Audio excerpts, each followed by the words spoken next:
Hello, my name is Natasha Sinklere and I am a teaching fellow at the Centre for Preparatory Studies in the New Fit programme.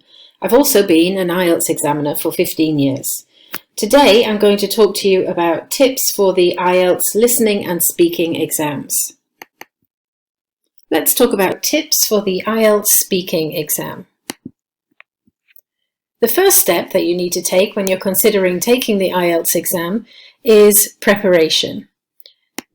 And make sure that you know the structure of the exam. Can you answer the questions below about it? How long is the speaking exam? Well, it's approximately 11 to 14 minutes. This depends on how long you continue speaking and whether you use your full minute of preparation time before part 2. How many parts are there? Well, there are 3 parts in total.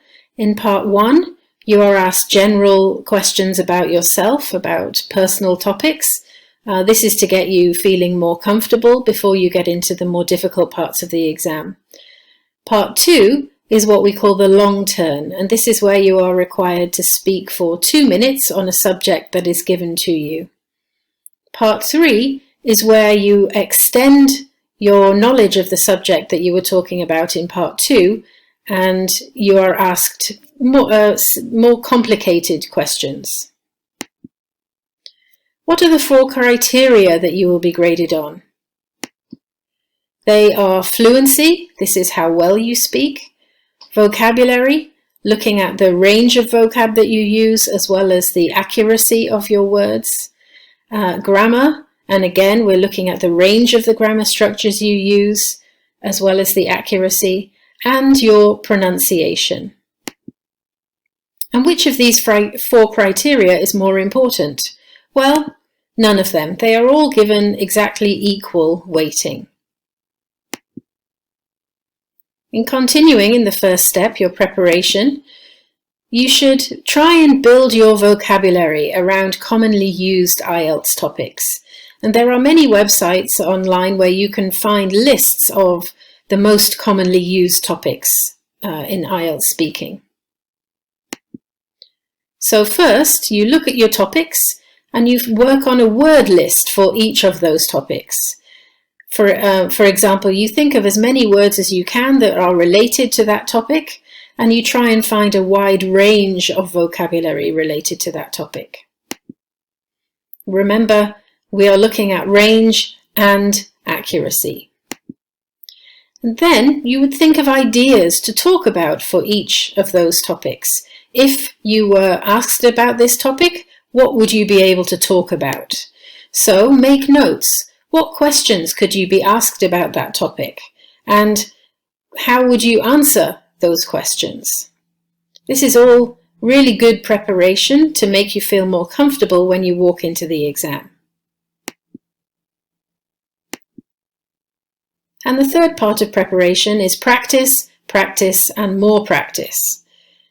We see many very nervous people when they come into these speaking exams, and the more preparation a candidate does, the more confidence they will feel in the exam itself.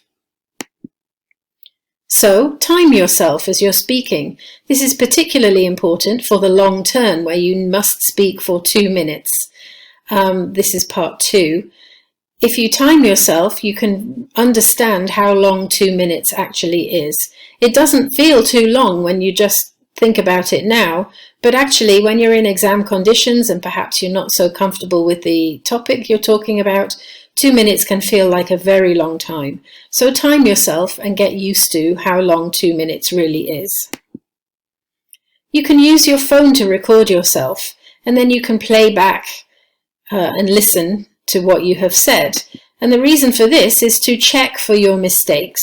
So again, you have those 4 criteria and you can be checking for those as you listen to your recordings. So do you sound fluent?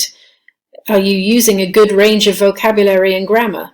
And how does your pronunciation sound?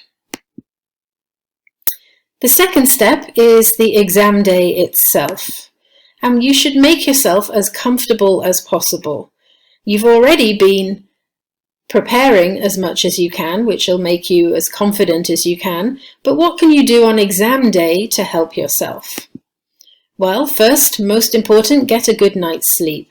And this, of course, is true for any exam. It's important to be able to walk into the exam not feeling sleepy or too nervous. And if you don't get a good night's sleep, both of those things will happen.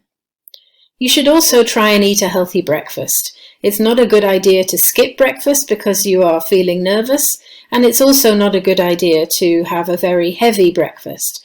So something like cereal and fruit is a good idea.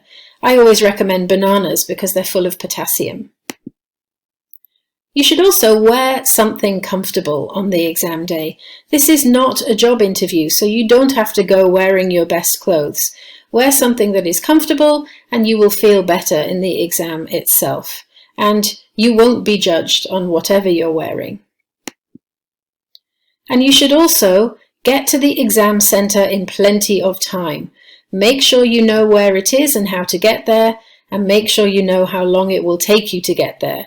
It's much better to be there too early than to be there too late, and you know the feeling of when you are running late for something important, that horrible nervous feeling, and it takes a long time to calm down in that situation, which you don't have if you're running late.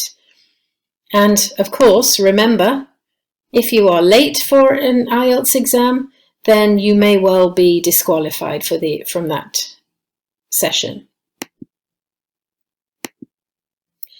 During the exam, here are some things that you should try and do. Be as open and friendly as you can. It's a nervous time for everybody doing the exam, but try and be open and friendly. And speak as much as you can. You can never speak too much in an IELTS exam. If the examiner actually stops you, they interrupt you, that's a good thing because it means that you have spoken enough. So, as I said, speak as much as you possibly can. Answer all questions, even the ones you think are a little bit crazy or one that you may have already answered. Examiners have to follow a script to a large extent, especially in part 1. So even if you think the question is a little bit strange or you have already answered it, just try and answer it as best you can and move on to the next.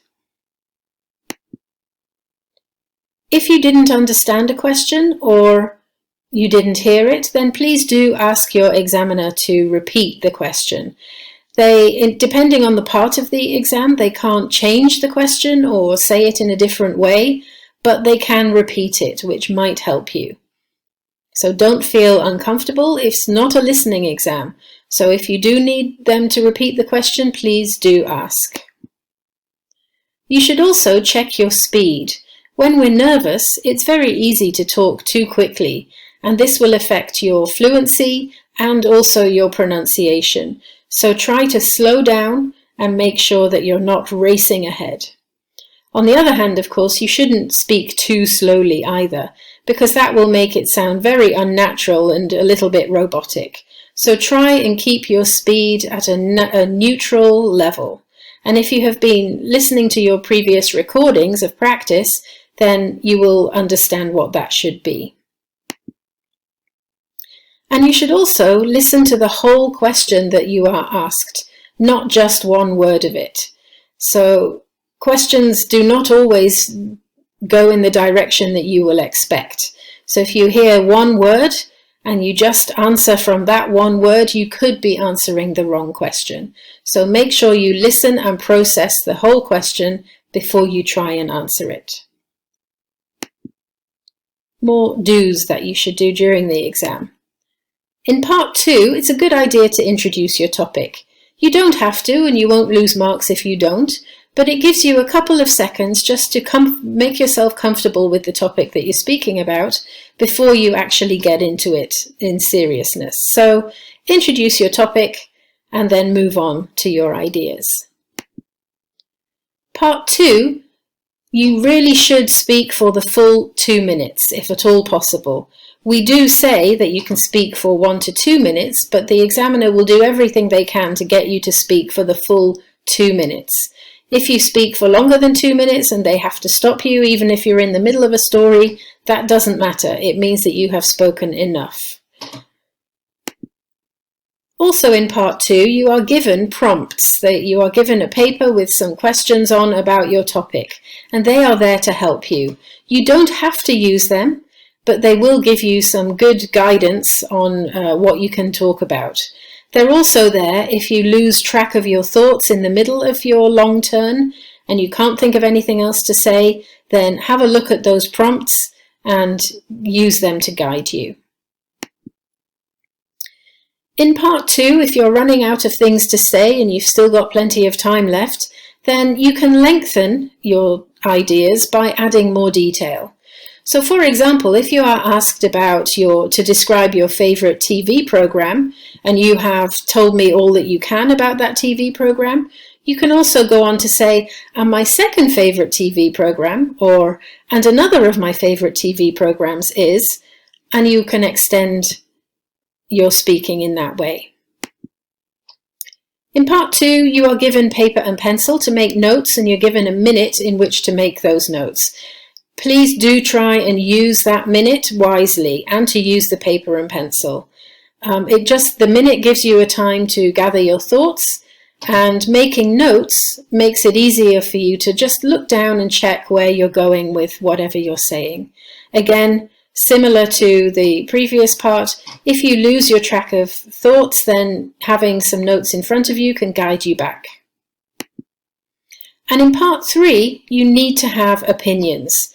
Your opinions are not judged in themselves, but you are being asked to talk in greater detail about the topic that you spoke about in part 2. So you need to have opinions so that you have got something to say.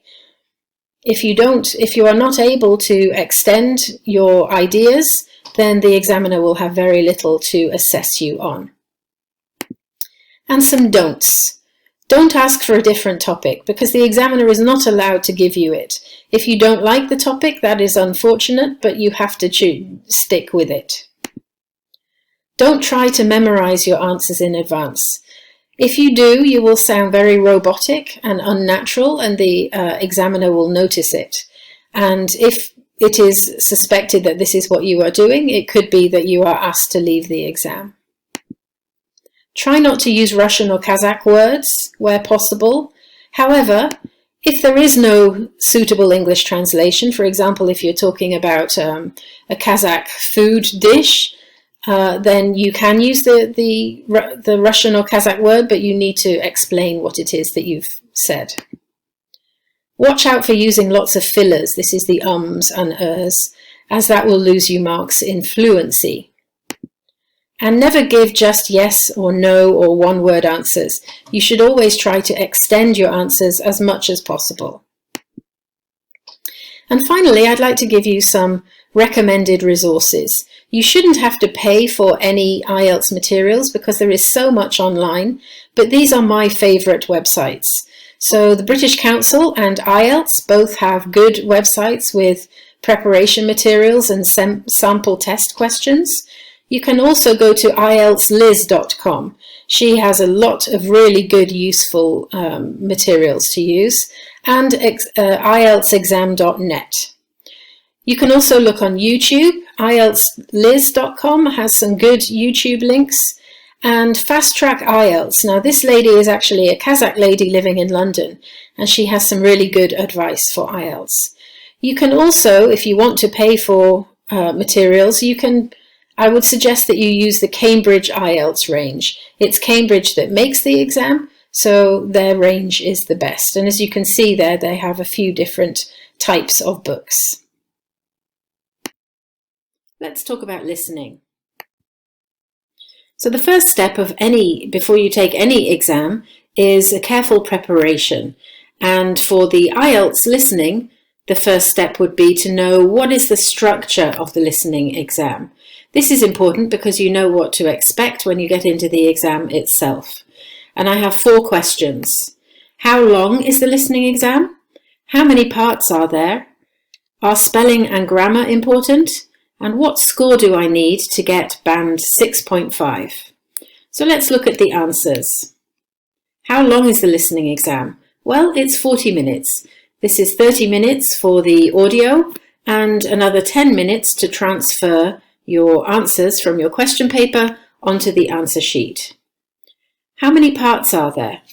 There are 4 parts.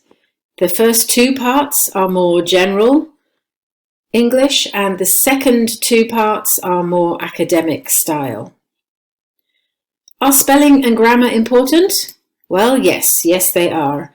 In the IELTS listening exam, spelling and grammar mistakes mean that you lose the point. So even if you have the right word but you have a wrong spelling, you will not get the points. So it's very important. What score do I need to get a band 6.5? Well, here is the range of scores that you would get for listening. And as you can see, 6.5 is 27 to 29 out of 40. There are 40 questions in the test, 4 parts and 10 questions each part. And you can see for 6.5, the 27 to 29, it is a range due to variations in the difficulty level of recording. So if the recording is easy, it might be that you would need to get higher points to get a higher band. The next step for preparation is to build up your listening skills. And first I would say, and perhaps most importantly, you need to practice your general listening. This is to get your listening skills up to standard, more important perhaps than practice tests. And to practice with your general listening, there are some ways that we can do this. Here are a few of them. So you can listen to podcasts, and podcasts are good because there are all types of topics, so you can listen to things that you're interested in while you improve your general listening skills.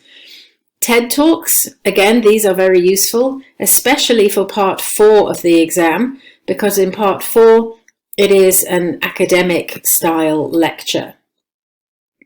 You can also listen to radio and TV news. There are documentaries to watch, and of course there are audiobooks too. I would just say that if you're watching TV news or documentaries, or even TED Talks, try not to use the subtitles unless you really need them at the beginning of your preparation. Also, you need to practice with lots of IELTS practice tests.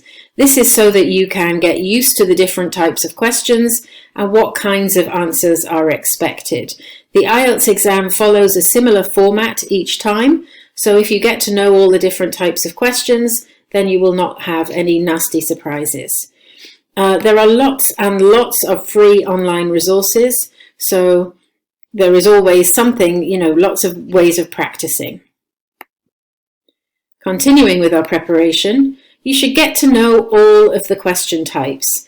And there are 6 types of questions. And as you can see from the table here, 2 of those types also have subtypes. We don't have time to go through all of them today, but it is important that you practice all of 6 types and that you have a strategy for answering each of them. Again, if you go online to the IELTS practice websites, you can see different strategies for answering each of the different types, and there will also be lots of practice. And the final bit of preparation is practice, practice, practice. So you need to practice reading question instructions very carefully. Often in the listening exam, the instructions can be quite complicated. For example, it might say that the answer must have 2 words plus 1 number. And if you don't have that exact 2 words and 1 number, you will not have the correct answer. You should also practice listening to a range of accents. Many of the accents in an IELTS exam are British or Australian, because that's where the exams are written, are produced. But they also use accents from all over the world, so you need to get used to listening to people from all over. It's also important to practice listening to a range of voices, for example, young or old, men and women, because In some of the parts of the exam, you will hear multiple voices in one audio section.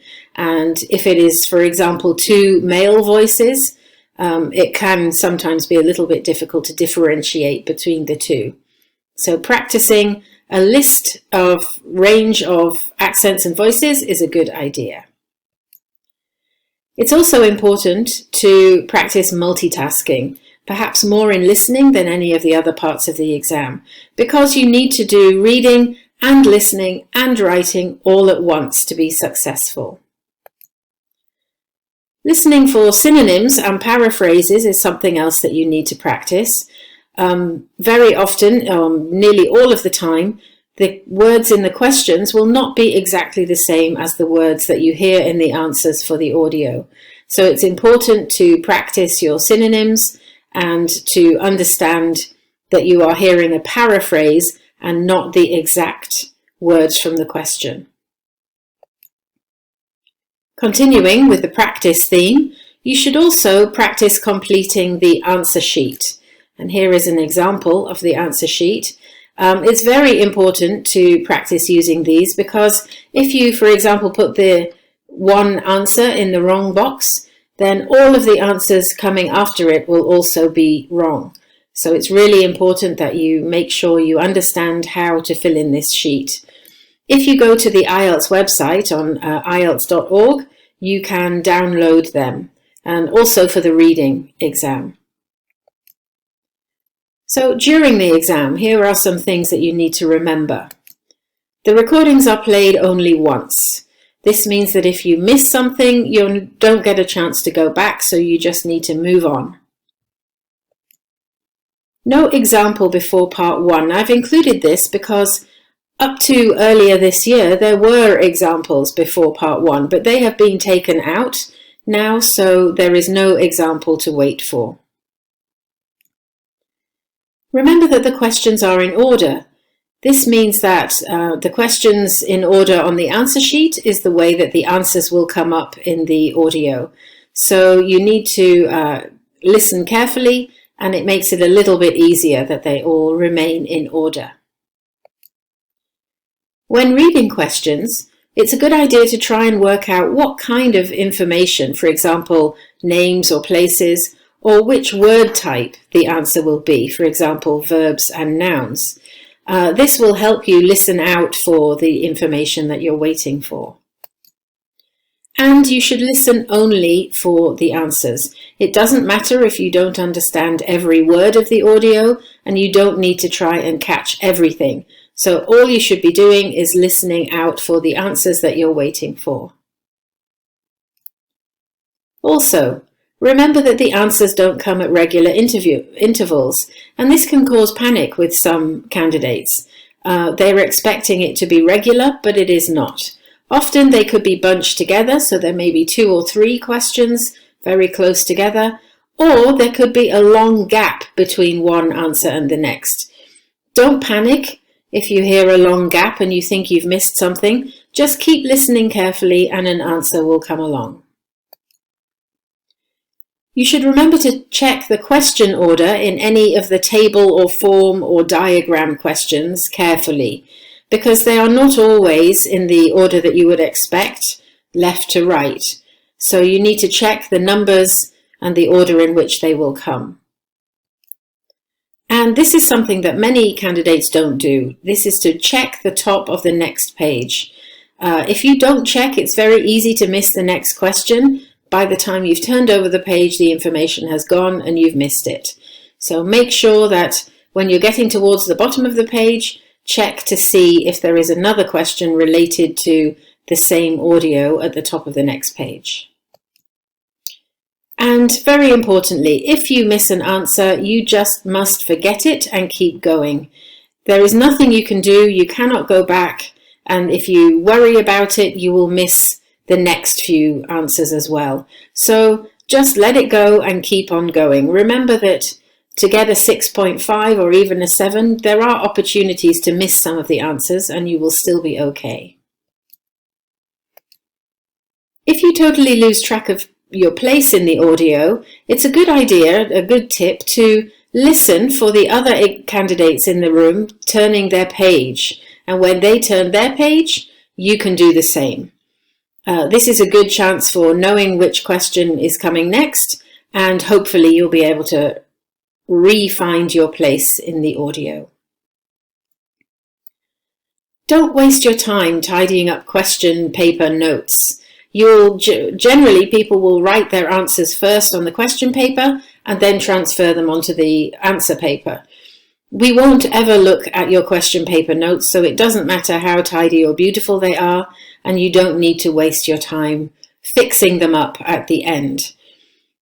Some people choose to write their answers initially in their own language. I wouldn't recommend this because it means that when you are transferring your answers over, you have to then try and remember exactly what the word was in English and translate it. Remember that you need to keep focused throughout.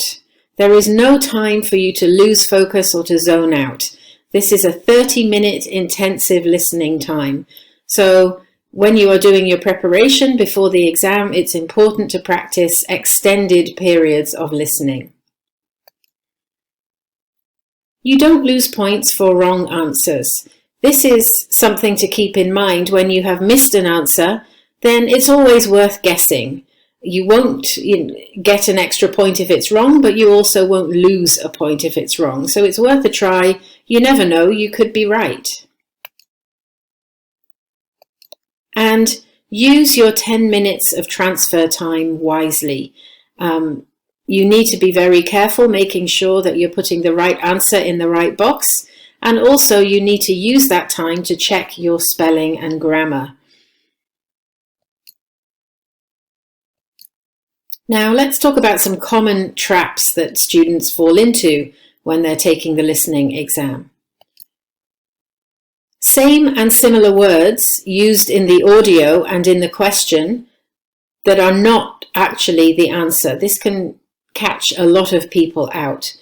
So it may be that in the question you can see one word and you hear it in the audio, so you think it's the same, but it isn't necessarily. It could be a trap. So you need to keep listening to the whole thing and not just for that one word that's the same. Remember that they use a lot of paraphrasing and a lot of synonyms, and it's unlikely to be the exact same word. Also, you need to listen for answers that are given but are then changed. I have an example for you here. So if my question asks for a person's surname, it may be something like this. Receptionist, what is your name, sir? Guest, it's Smith, Tom Smith. Thank you, that's Tom Smith, S-M-I-T-H. No, it's S-M-Y-T-H-E. And if you put the first answer, you would get it wrong. You should also listen for plurals. If the answer is students and you put student, it will be marked wrong. So you need to listen for that and other kinds of grammar mistakes. And that's the end of my presentation. So thank you for watching and good luck with your IELTS exam.